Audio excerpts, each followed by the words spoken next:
Ассаламу алейкум. Дос, эжеке, байке, иним, карындашым. Айтор, канчада экениңерди билбейм, кайсыл жактан көрүп атасыңар, эмнеден көрүп атасыңар. Деги анын өтө эле терең мааниси жок.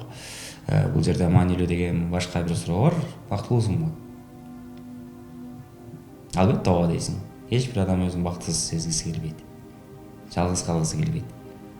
Өзүнүн эч кимге кереги жок экенин да мойнуна алгысы келбейт.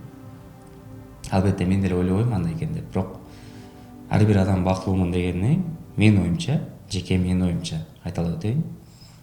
Бул жалпылап эле айтып койгон сөз болуш керек деп ойлойм да. Эгерде түшүнбөй калсаңыздар, анда алдыңкы бир 5-10 мүнөттүн ичинде түшүндүргөнгө аракет кылайын. Себеп дегенде азыркы учурда YouTube'да өзүңөр билгендей эле саясат, шоу бизнес эң эле актуалдуу деген бизде кыргыздарда. Баягы эле ушак интригалар. Чынында келгенде мындай контент жок, жана популярдуу болушуна деле көп көзүм жетпейт, бирок кантсе дагы мен өзүм көңүлүмө жаккан жумушту кылып атам. Мен үчүн өтө эң маанилүү деген нерселердин бири бул адамдарга бир ойду жеткирүү, балким жакшы бир маяк куруу болсо дагы чоң жетишкендик. Мен ушуна бактылуу. Азыр болсо келиңиздер акырынан териштирип баштайлы. Кайсы учурда ким кандай бактылуу болот? Эгерде өзүңүз сүйгөн жумушуңуз кылса, сиз өзүңүздүн сүйгөн жумушуңузду кылып атасызбы?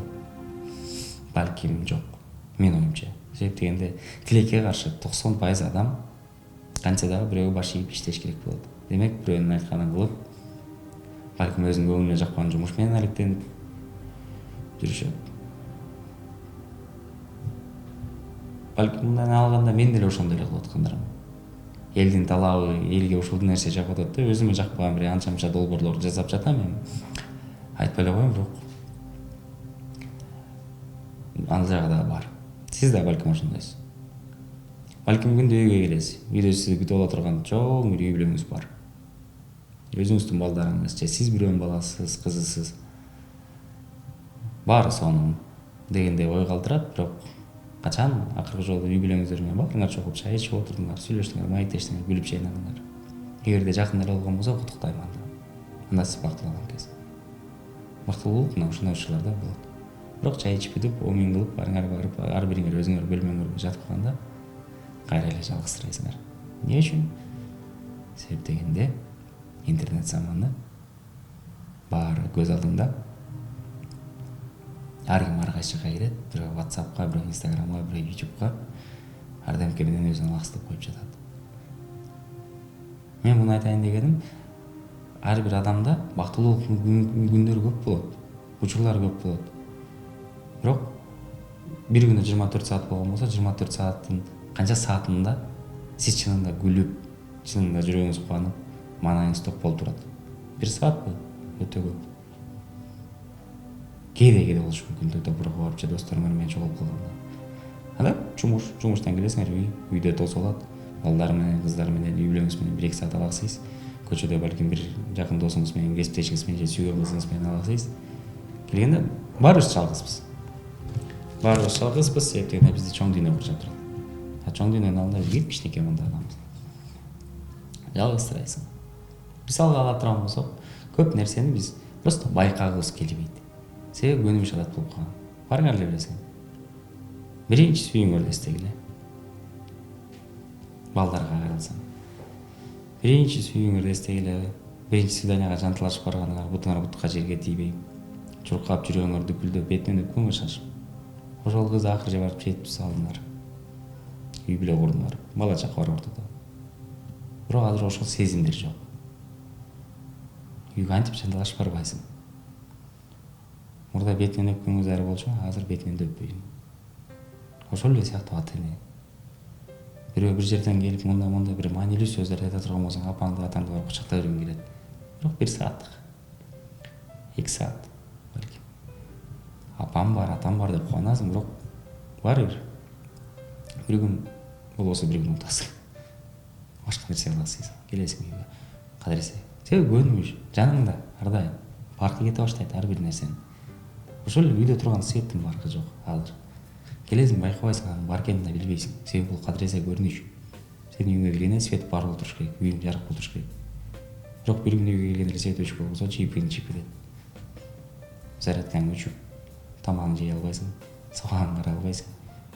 Өзүңдүн неменен алаксытарың билбей караңгы бир тамда отуруп каласың. Ушундай мисалдар толтура. Алардын баарын алып келе турган болсок,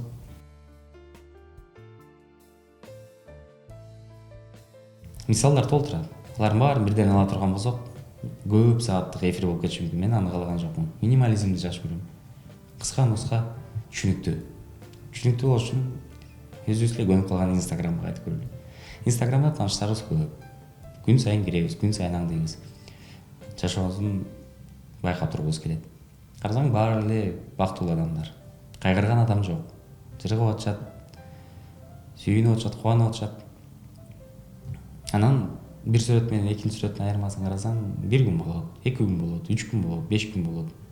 Демек ал адам бир жумада бир 3-4 жолу эле кубанабы, 3-4 жолу эле мындай эл менен бөлүшүп бактысы болобу. Андан көп болушу мүмкүн, бирок байкабай калды. Байкаса да сүрөткө тартпай калды. Айтор ушундай учурлар көп. Анан ошол сүрөттөргө карап биз өзүбүздү жемелейбиз. Бул тиякта эс алып атыптыр, бул биякта эс алып атыптыр, бул аны кылып атыптыр, тигини кылып атыптыр деп. Сен деле кылсаң болот, просто мүмкүнчүлүк менен колдонбойсуң. Ошондайынан өзүң бакытсызсың. Мен айткым келип турат бул видео менен. Айта турган сөз өтө жөнөкөй. Канчалык аракет кылбасын адам, канчалык тытынбасын, жулунбасын, бирок өмүр бою бактылуу болуп жүрүш бул адамзат үчүн негизи эле мындай болуп көрбөгөн көрүнүш да. Бактылуу деген бул жалпылап айткан бир сөз, менин оюмча. Баса белгилеп коюп, себеп дегенде, өзүң ушундай болсоң эле эртең биз да ушинтесиң чакмай кары бер дейсиң. Бактылуубуз, эң башкысы. Баарыбыз бактылуубуз. Кимдин бала чакасы, үй бүлөсү, достору, туугандары, жумушу баары мындай кам болсо, жок болгондор деле бактылуу. Просто ар кимдин бактысы ар кандай. Анан ошону байкабайбыз.